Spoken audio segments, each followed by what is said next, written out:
Hello, and welcome back to our clinical case series. I hope you're enjoying what you're seeing so far and excited to jump into these next cases. Do you ever struggle with an indirect sinus lift, understanding when should we do an indirect sinus lift versus a lateral window sinus lift? Well, this is the case for you.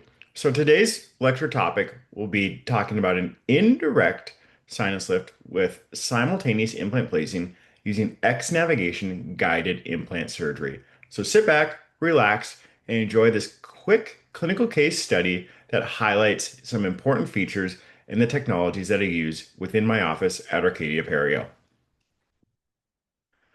So, like most of our lectures, there's three main learning objectives I want you to understand for tonight's lecture.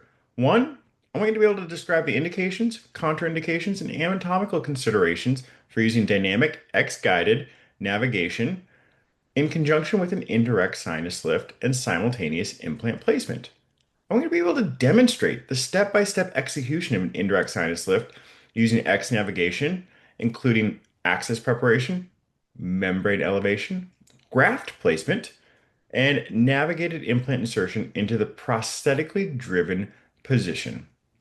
Finally, I want you to be able to identify and manage intraoperative and early postoperative complications specific to indirect sinus lifts using X navigation guided technology. I want you to be able to evaluate primary stability and radiographic outcomes to determine the overall success of the treatment. So when it comes to a digital workflow, we have options. We have several options. When it comes to the majority of cases in my office that are relatively straightforward with adequate bone in terms of buccolingual width and apical to the base of the implant, my preferred methodology is printing a 2 millimeter sleeve guide with Sprint Ray Technologies at our office. This process takes approximately 30 to 40 minutes to complete, and it works well for single unit implants, immediate implants, and areas where we're placing multiple implants.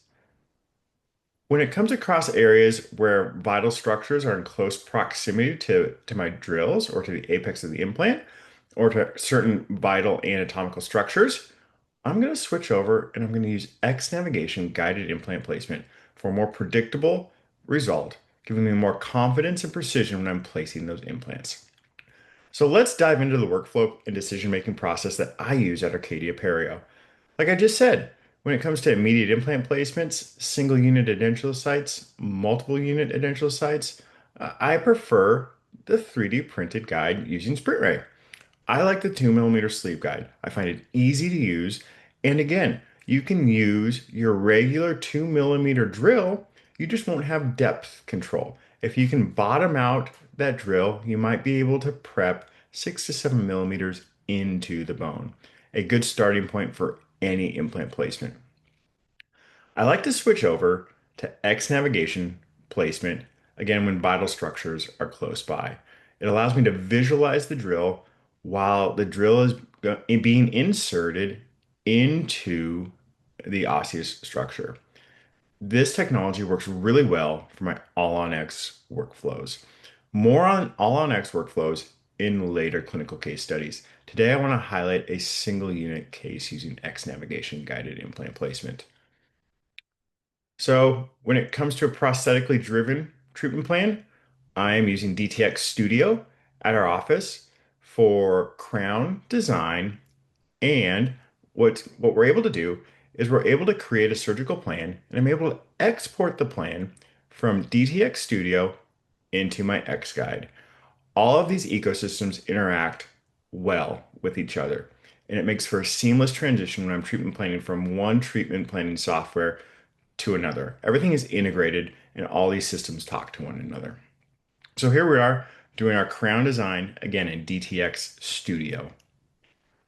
A different prosthetic view of the proposed implant with CBCT imaging overlaid with our intraoral scan or our STL file. I like to look at this in different views to give me a better idea of the overall positioning of the implant in terms of buccolingual, mesial distal, vital structures, sinus proximity. And what I really like to do once I'm in this screen is sometimes I will remove the CBCT image and then I will remove the opposing arch. And then I'm just looking at the STL file in the software, and I'm able to visualize and manipulate that implant position in my mind a little bit easier. Then I put the CBCT back on, and then I'm able to make sure that there's adequate osseous structure when placing that implant body. So here's today's case. This case is rather challenging. Why? Because of the curvature or the angle of the sinus floor. And what do I mean by that? Well, let's look at the image on the far left.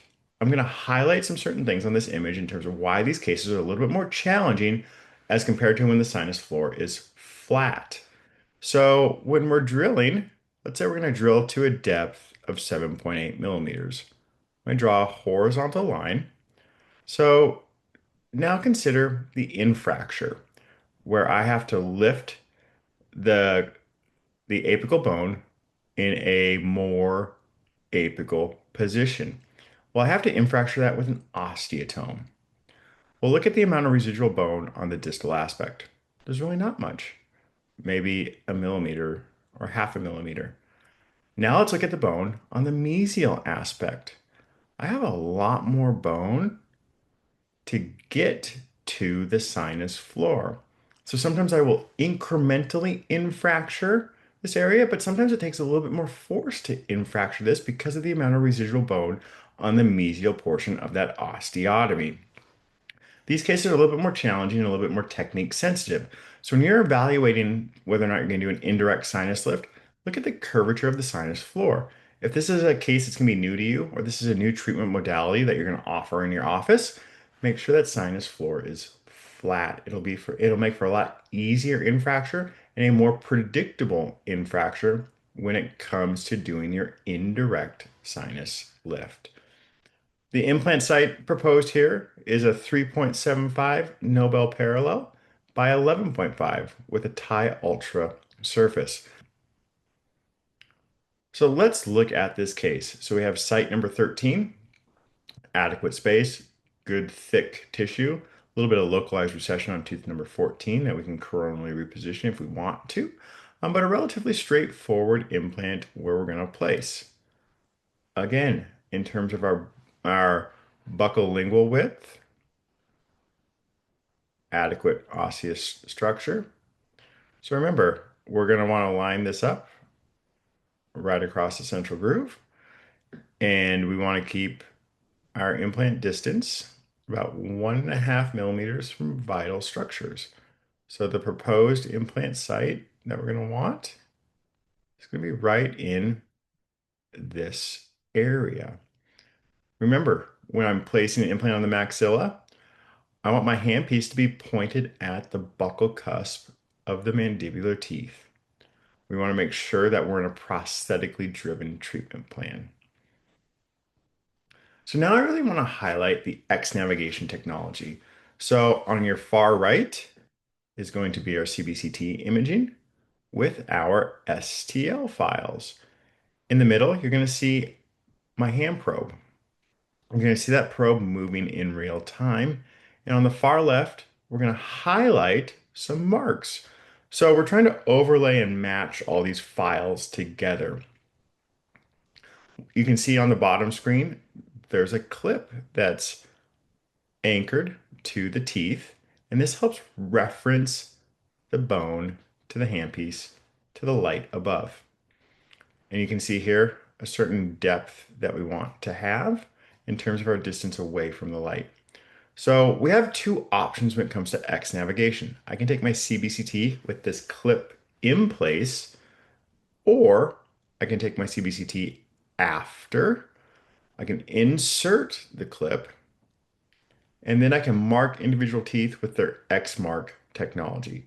So in this case, we took a CBCT without the clip and we're doing X mark. So I'm picking specific isolated spots on the maxilla in terms of cusp tips, central grooves, areas that are easily identifiable. And we're going to mark those teeth and we're going to make those teeth in position with the handpiece. So let's watch this video.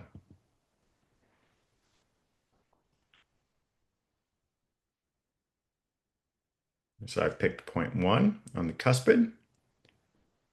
picked point 2 on the contralateral cuspid, and I picked point 3 on tooth number 14. Pretty easy. So now what we want to do is we want to put our probe, our X mark probe on those points and reference those points to the CBCT. So you can see on the bottom of the screen, I'm holding my X probe. And now we're moving from point to point. You can see the distance changing. We want that to be less than a millimeter in an ideal setting.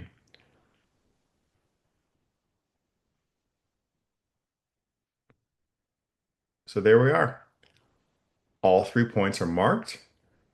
The system is integrated, and we're ready to start moving forward with our implant placement. The most important part of this technology is I need to verify that it's accurate. And if it's not accurate, there's other things I can do to recalibrate the machine. We aren't going to talk about that recalibration at this point. So just know I am double checking my points. I'm checking everything with my X mark probe to make sure we are in the correct positioning. So here I am going on a central incisor. Here we are on a cuspid, moving that probe along, and you can see the probe moving right here, right? Making sure I'm in that central groove, making sure that little circle is within the yellow line, right? So now the machine is calibrated using the X mark technology. And now you're going to see how, again, just like the previous case, you can get to see how I work in real time. What I want to do about this case is I really want to highlight the X mark process and kind of what that looks like and what I'm seeing on the screen. Now, as discussed in that previous case, we're going to do our system check. So I have my first drill, my spade drill, ready to go. And you can see here, you can see the drill in action, touching the tooth, and now you're touching the tooth. So I'm seeing things on the STL file, and I'm seeing things on the CBCT, all in real time, making sure where I'm touching on the teeth is truly the point that I'm touching on the CBCT. So again, now these are when my assistants are talking to me. They're talking about moving buccolingual, mesial distal, you know, move the handpiece in a different position. So they are communicating to me. And remember, I'm only looking at the screen at this point. I'm no longer having my eyes focused in on the patient. So now I'm drilling. So again, that outer circle, the yellow, drilling to depth, and the chimney in the middle is my angulation control. So you can see here, I'm within a degree, right? And drilling down to about 7 to 8 millimeters. So again, that's just highlighting the X navigation technology. More on this and more videos to come in other clinical cases. But just wanted to highlight again how well this tool works when we're doing tougher cases with indirect sinus lifts. All right, so you've seen how the implant placement works. It works wonderfully. I always like to use a 2 millimeter pin to make sure I am in an accurate position. So notice here, in terms of our depth to the sinus floor, and right here. Now look at the post-operative PA. You can see how we added bone right around the apex of the implant. So we've created that nice little dome of bone. In this case, I only infractured with one osteotome, but it definitely took a little bit more force because there was more residual bone on the mesial aspect of that osteotomy. Remember, you don't want to perforate.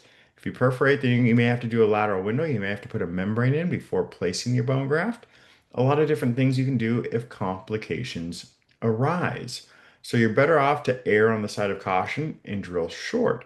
Remember, you're going to feel that cortical bone with the drill. You're going to go from soft type 2, type 3 bone to hard cortical bone when you get to the sinus floor. That's when you know how to stop. You can also use the denser drills. Not my preferred methodology, but just know that there are other ways to do a sinus lift, an indirect sinus lift, besides an osteotome technique. The osteotome technique works best in my hands. So again, I like to take CBCT imaging if I can post implant placement. So you can see where we are in terms of adequate buccal and palatal bone. And here's where the sinus floor kind of stops right here. So we've created a nice little dome of bone.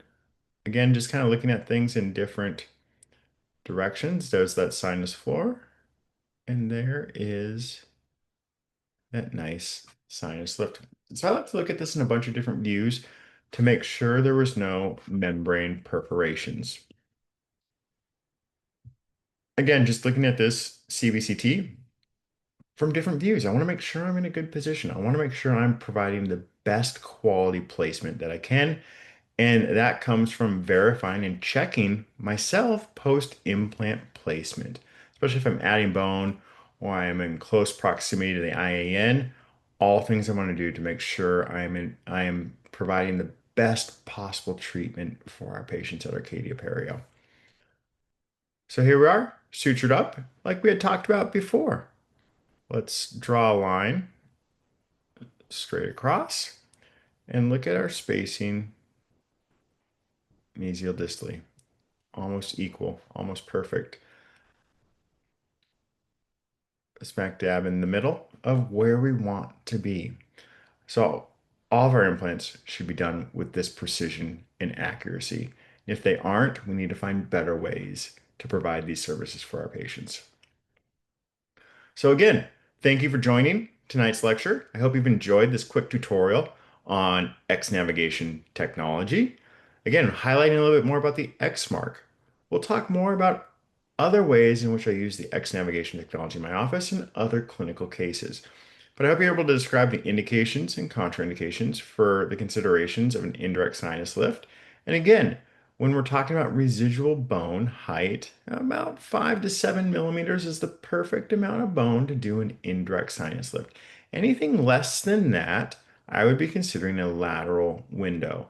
Lateral window maybe with simultaneous implant placement or a lateral window and a staged approach. It really depends on the bone quality and what that density looks like on the CBCT imaging. I hope you're able to demonstrate the step-by-step execution of an indirect sinus lift, drilling up to the sinus floor. Typically you're drilling up to your last drill before you infracture. And in this case, it was a 3.75, so I used two drills with that. All implants are different in terms of their implant drill sizing and sequencing, but just know that I used the proper protocol for a 3.75 by 11.5 Nobel parallel.